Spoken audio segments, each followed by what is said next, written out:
தேவனாகிய இயேசு கிறிஸ்துவின் இனிய நாமத்தினாலே உங்கள் அனைவரையும் வாழ்த்துகிறேன்.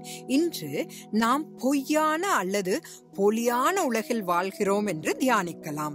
கர்த்தர் இந்த அழகான உலகத்தை சிருஷ்டித்த போது அவர் உருவாக்கிய அனைத்தும் நல்லது என்று மீண்டும் மீண்டும் கூறினார். ஆதியாகமம் 1வது அதிகாரம் 31வது வசனத்தில், அப்பொழுது தேவன் தாம் உண்டாக்கின எல்லாவற்றையும் பார்த்தார், அது மிகவும் நன்றாயிருந்தது, சாயங்காலமும் விடியற்காலமுமாகி 6ஆம் நாள் ஆயிற்று என்று கூறுகிறது.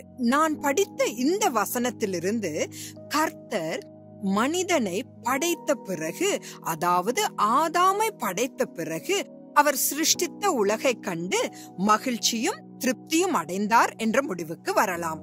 ஆனால் இன்று உலகம் தோன்றி 6025 ஆண்டுகளுக்கு பிறகு இந்த உலகில் அனைத்தும் பொய்யை சுற்றியே சுழல்கிறது என்பதை நாம் ஒப்புக்கொள்ள வேண்டும். வேறு வார்த்தைகளில் கூறுவதானால், மனிதன் படைக்கப்பட்ட பிறகு உலகம் பொய் என்ற புதிய கட்டத்திற்குள் நுழைந்தது. இந்த பிரபஞ்சத்தின் தேவனாகிய சாத்தான் சொன்ன ஒரு பொய்யை நம்பியதிலிருந்து பூமியின் வாழ்க்கை முறை தொடங்கியது என்பதால் இன்று நாம் காணும் அனைத்தும் பொய். இங்கிலாந்து பிரதமர் கிளாட்ஸ்டன் கூறியது இதுதான்: பொய்கள், அப்பட்டமான பொய்கள் மற்றும் புள்ளி விவரங்கள், அதாவது ஸ்டாட்டிஸ்டிக்ஸ் என 3 வகையான பொய்கள் உள்ளன.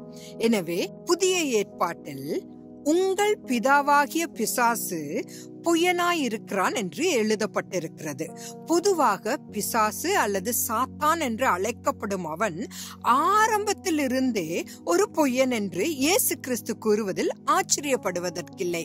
எனவேதான் எங்கள் பிதாவே, துன்மார்க்கரின் பொய்களிலும் வஞ்சனைகளிலும் எங்களை விழவிடாதேயும் என்று ஜெபிக்க இயேசு கிறிஸ்து நமக்கு கற்றுக் கொடுத்தார். சற்றே சிந்தியுங்கள். நாளை சந்திக்கலாம். ஆமென்.